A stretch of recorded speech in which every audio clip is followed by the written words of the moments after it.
have Area 15? Let me see your head now! Let me see your fucking head! Where's the head?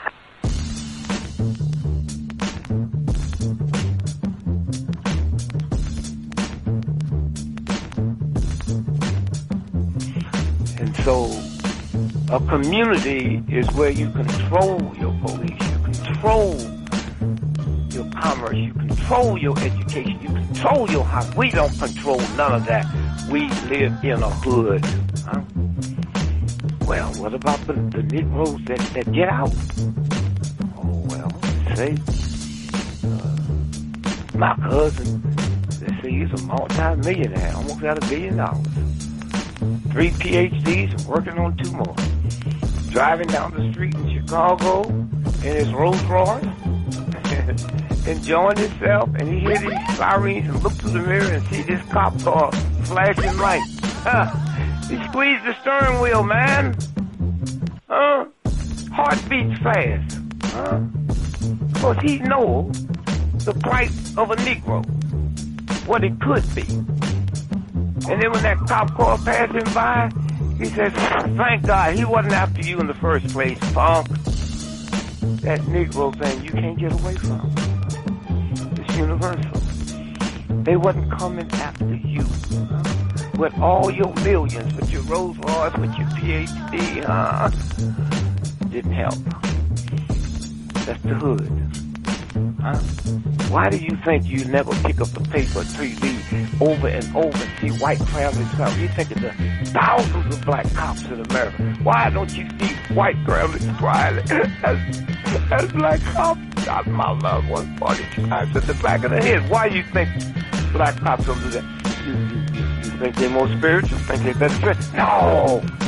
They got enough sense to know that white folks ain't gonna tolerate it. And I will stop in our neighborhood when we decide we will not tolerate it. Now, if we was organized, which is hard to organize people who are just gonna run crazy and you don't know you're crazy.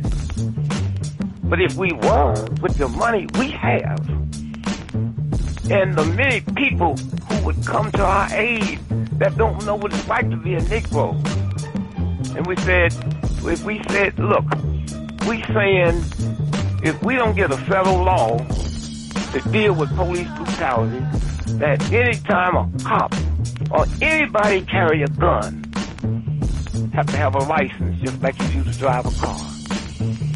And if you use it wrongly, you'll lose your license. And if it's upheld, you can never work again as a cop or a store guard or a private detective. Now, how do you get Congress to push that through? Well, you take your economic power and you call on your friends, black, white, young and old, and say, this coming Christmas, if we don't have a federal law to outlaw police brutality by law, then we calling for a nationwide boycott of Christmas, and it'll start on Thanksgiving. Well, let me tell you what that means. 79% of all retail in America happens between Thanksgiving and Christmas. People stay in business all year, lose money just for Christmas, huh? Well, what happens now? Saks Fifth Avenue, Toys R Us, Sears and Roebuck, Westinghouse. They will get the bill, and all they got to do is make one phone call and say, Harry, that's the senator, I want that bill pushed through in 3 days. Okay, it's an economic thing. It's that simple. But we have the power, but the system have wiped us out so bad. San Antonio, Lincoln 6. Go ahead. We have a suspect down, 10-4. That's 10-4. The officer's code 4. We have one suspect that's been shot.